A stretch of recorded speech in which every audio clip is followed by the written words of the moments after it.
Welcome back, everyone, to episode number 28 of Let's Talk Business South Carolina. I am glad you are joining us. At the top of the segment, we were talking about a variety of workplace trends. And one of those trends, of course, that has plagued us here, well, it plagues every state, but sometimes it's a little more obvious to us in South Carolina because of the manufacturing industry, but it is a labor shortage and a skills gap. And when you have a labor shortage, one of the most important things that you have to deal with is making sure that you retain what you have, because it's not always easy to replace.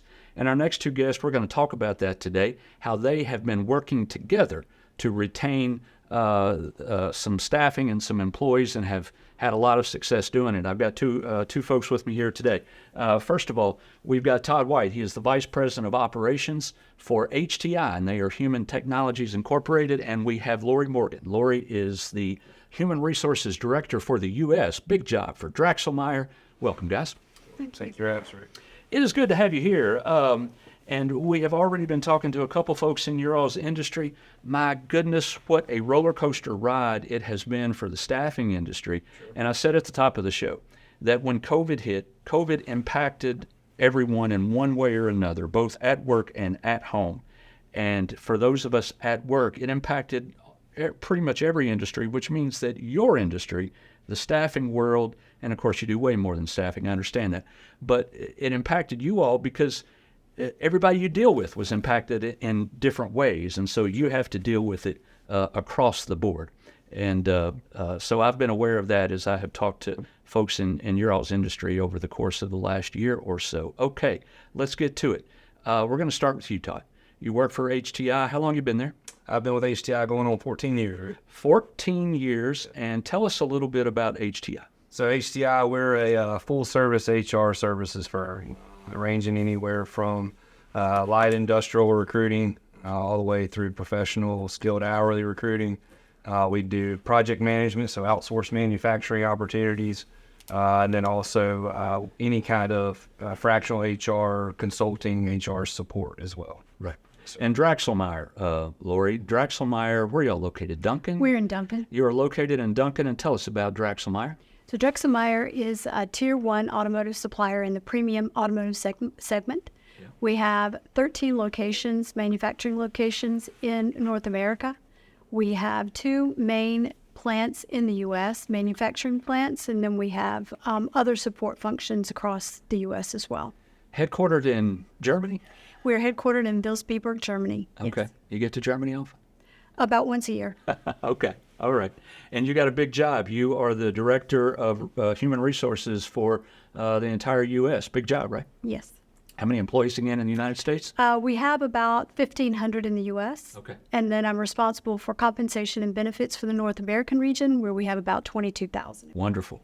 Okay. So we've got two people that are well-versed and well prepared to talk about retention in the workplace. Okay, you guys started working together about a decade ago. Yep. At some point, Lori, did you, well, first of all, were you with Draxelmeyer, 10 years ago? No, I've been there for about 7 years. Okay. HTI was already one of our providers when I came on board. We had 2 at that point. Okay. You went to HTI, of Draxelmeyer went to HTI a decade ago, and what did that relationship look like? I realize you weren't there, but you're probably aware. What did that relationship look like in the very beginning? So we had some struggles with other staffing providers. Mm-hmm. So we decided to split the business and give part of our business to one supplier, part of our business to another supplier, in order to sort of cover ourselves and see which provider stood out and gave us the best service. And of course, very shortly after I came on board, it was clear that HTI was our primary provider, and then we made them our sole provider. Gotcha. So when you came on board, that decision still had to be made, and you made that decision. You said it was split.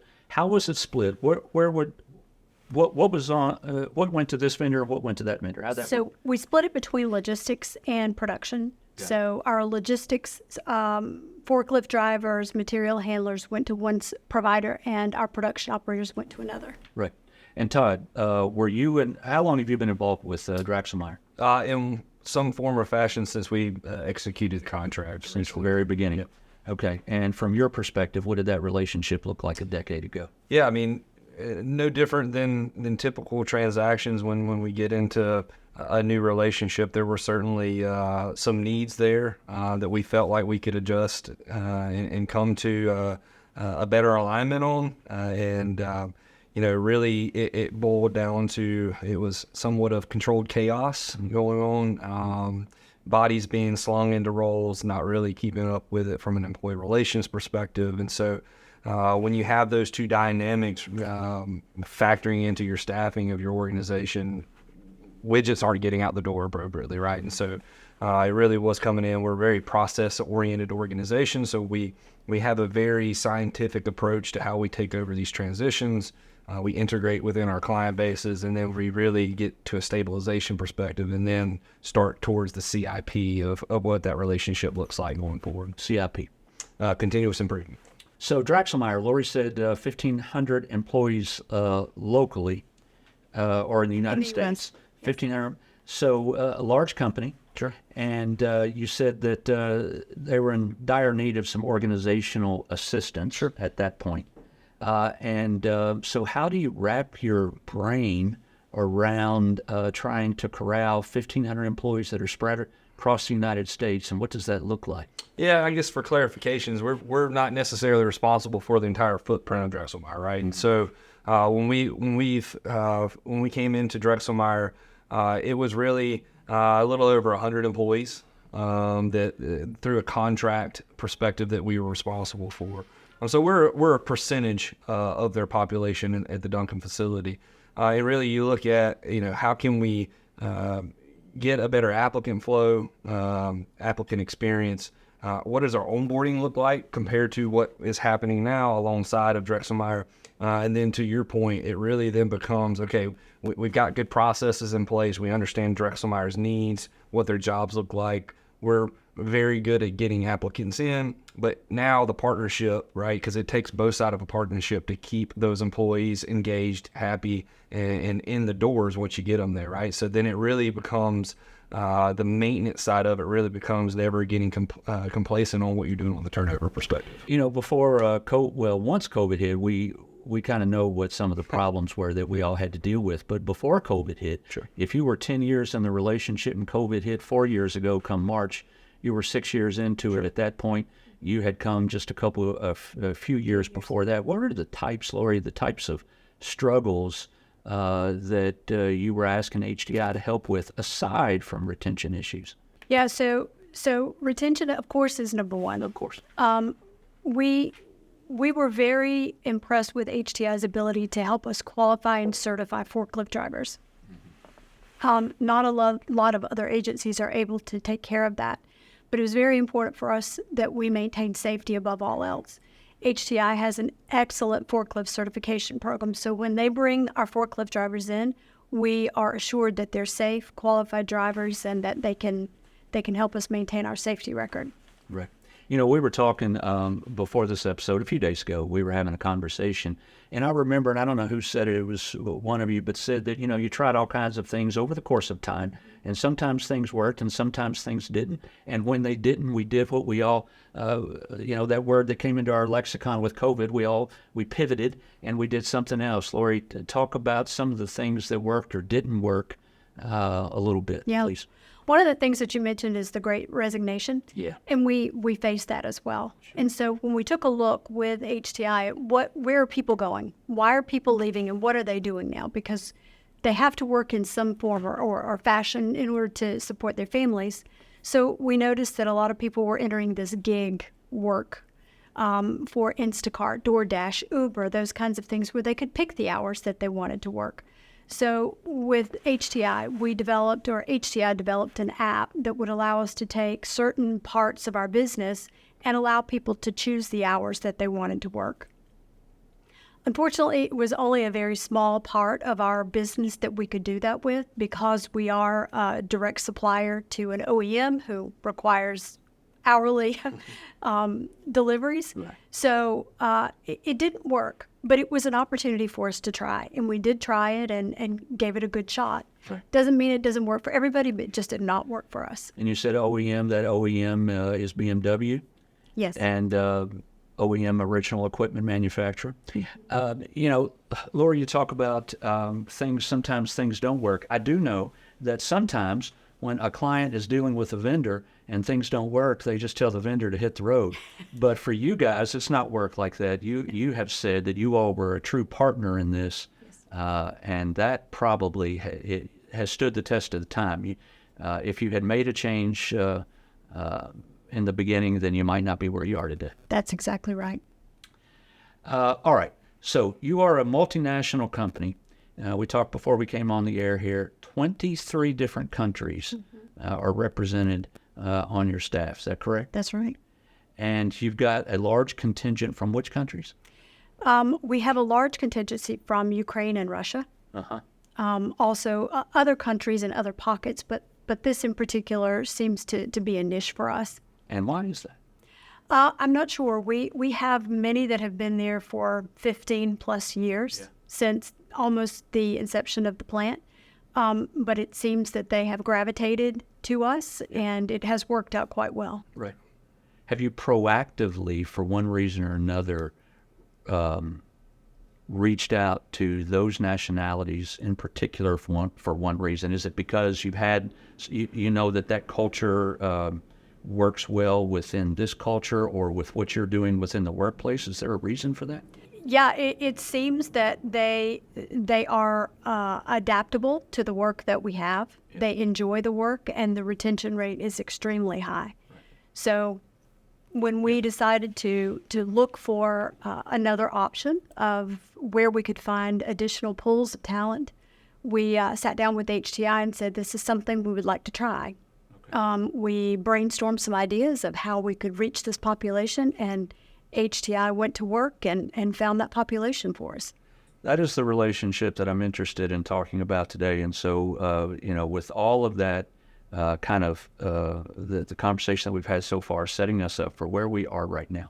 And so, Todd, HTI and Draxelmeyer, longtime partnership. Now you've got a retention effort, because I can imagine that bringing folks in from outside the United States, you've got to incorporate them into the culture. Sure.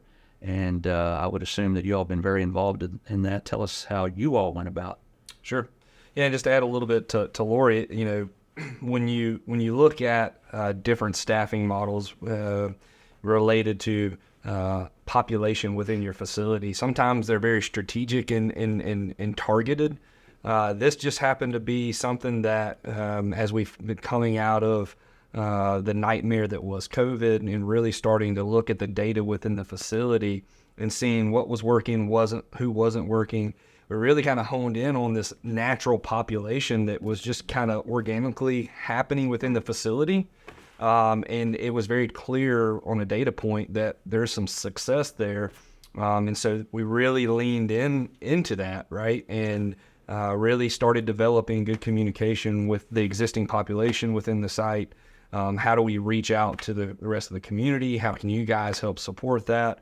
It really just naturally our applicant population just kept increasing there, and then we kind of went through the lifespan of what it looks like to incorporate this. And the first question, especially in a manufacturing setting where you've got very controlled quality processes, safety is paramount. You've got a lot of forklift traffic. You got a lot of lights and sirens and training documents. How do we incorporate a population into the site that all of our training documents, all of our whistles and bells, everything is in English? How do we make sure that, one, they've got the skill set and the knowledge to build a quality product, but then most importantly, how do we keep them safe while we're doing that? And so then it started coming to, how do we as a partnership make sure that all these documents and communication are in place? And then looking at our population and also say, okay, who has some leadership abilities? Who's kind of stepping up within this certain population? And let's give them a pathway through development, through a leadership standpoint that can be a kind of a point of contact, a liaison, a shift supervisor, whatever it may be in the future. And we were able to find a couple of those candidates, and we brought them along, and they're HTI's account management team's right-hand men and women when it comes to communicating and moving along in this relationship as far as Ukrainian Russian populations. Lori, to what degree was there a language barrier? There obviously was. Initially from onboarding, just how to get around in the plant, how do we communicate, Did they? where to I'm park. sorry. Did they speak English? Some of them did. They Some not of them speak did. English? Some of them did speak English, and some of them spoke no English. And so we had that challenge initially of how do we even communicate our documentation? How do we communicate how to walk around through the plant safely? And so, like Todd said, we were able to identify a couple of key people with their organization. We have some in our organization as well who've worked up through the ranks and have management positions and are able to help translate. But we were able, between HTI and our people, we were able to help translate the documents, the training, the onboarding, so that they understood. I'm curious. Why would you hire employees that did not speak the language? So when we looked at our data, the retention rate that we have, now we have a couple of other populations of employees who do not speak English that are not Russian or Ukrainian, but the retention rate for non-English speaking employees is extremely high, like 98%. Wow. So they don't like to change jobs a lot. They're appreciative of the opportunity and welcome the work and welcome the opportunity, so they stay with us. And they do great work. Do you require them to learn English once they get here? We have done that in the past. We have held some classes in the past for not English as a second language. We are going to do that again so that they have the opportunity to come in and learn English if they want, but it's not a requirement. It's not a requirement. No. So that means then that you probably have to rely, as you alluded to current employees to help with that language barrier and translate and all that.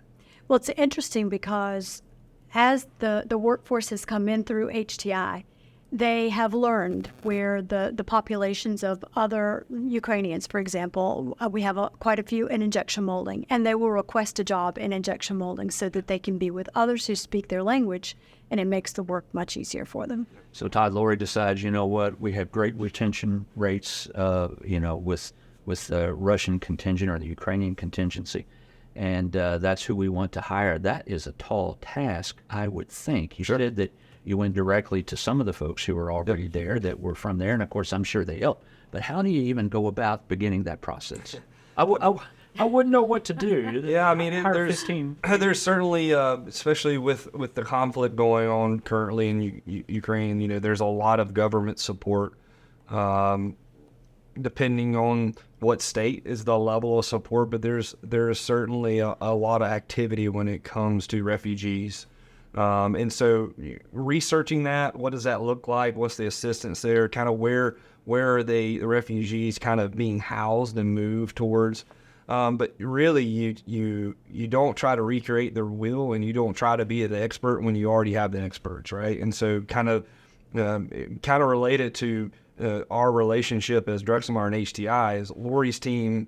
They don't try to reinvent the wheel on recruiting and staffing because that's what they trust us for, right? So they lean into us and say, okay, what do we need to do? We do the same thing with the Ukrainian speaking and the Russian speaking and the Hispanic speaking populations that we deal with. Is we learn from them. It sounds simple, but you go to the source and you have conversations, and some of those conversations can be difficult, so you got to figure out how you communicate, right? Who is bilingual, who's not.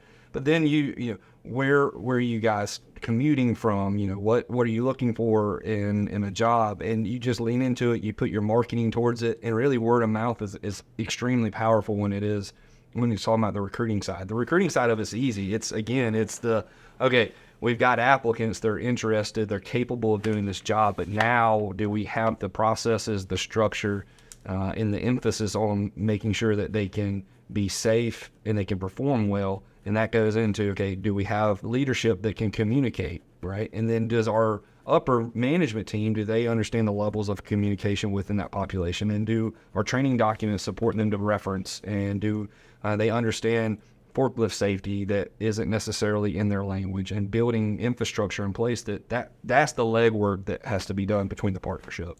You said it sounds simple, but it does not sound simple.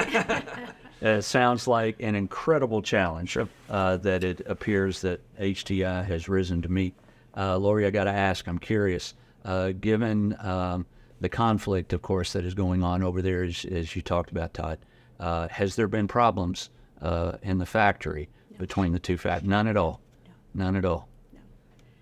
We do not involve politics in work. When we come to work, we come to work. Right. And that's it. Right. It's actually pretty amazing that it's kind of, you know, when the situation that we're in and the program that we have at Drexelmeyer, it really is, that's the mission, right? It's you know, regardless of your nationality and where you come from, when you get inside of four walls and you kind of got the same mission at hand every day, you don't really have time nor the interest to even talk about it, right? Like, what do we need to do to do this well, do this safely, go home to our families? Understood.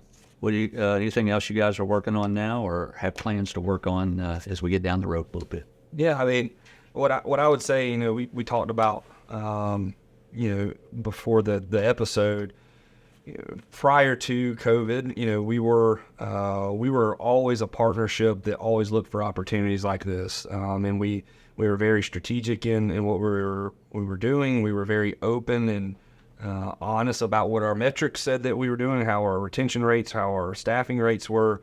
But I would say that we've kind of come full circle. We're no different than any of our relationships or any employers for that matter. For the last couple of years, you know, everything kind of went out the window when you talked about strategy, right? It was all about survival and having people in your doors for as many hours as you possibly could to build as many parts and all the white noise that we used to focus on that were productive, right? Like retention strategies and recruitment strategies and employee engagement. They were still present, but they were harder to look at, and they weren't the priority. The priority was make sure the plant is running. Right. And I would say over the last 12 months or so, we really, Lori and plant management and HTI, we got to the point early last year was, okay, we're tired of talking about COVID. We're tired of just constantly talking about why people aren't staying and just accepting that that's a part of where we are. And let's get back to looking at how we improve ourselves, how we hold ourselves to a higher standard. And the data supports itself that, you know, we've all but cut our turnover on a monthly standpoint, at least in the contingent workforce, by 50% over the last year. And so to answer your question, who knows? We are, when you sit in our meetings and you hear our discussions, sometimes it's very proactive and here's our solution that we recommend, but really it's a partnership that we come in, we let the data speak for itself, we let the situation speak, and then it is a partnership that says, okay, where do we go, right? And we're very good at being problem solvers together, and both of us bringing ideas and figuring out a way to implement them. So who knows where we'll go from here, but we know that it's going to be focused on employee engagement and retention. Lori, last thoughts? Yeah, I was smiling when Todd was talking because I think he's probably looking at me saying, it depends on what her next crazy idea is. Of course. But, of course. But they've always been very open to that. And it's not unusual for me to give them a call and say, hey, have you thought about this? What if we try this? Or saying, you know, they can call me and say, would you be willing to try that? Yeah, absolutely. Right. Even a talk show. Willing and able. Even a podcast, yes. Well, you cannot end it any better than that, folks. Appreciate you guys being here. Folks, that is Todd White. He's Vice President of Operations for HTI, or Human Technologies Incorporated, and Lori Morgan, Director of Human Resources for the U.S. for Drexelmeyer. Thanks for joining us on another episode of Let's Talk Business South Carolina. We'll see you next time.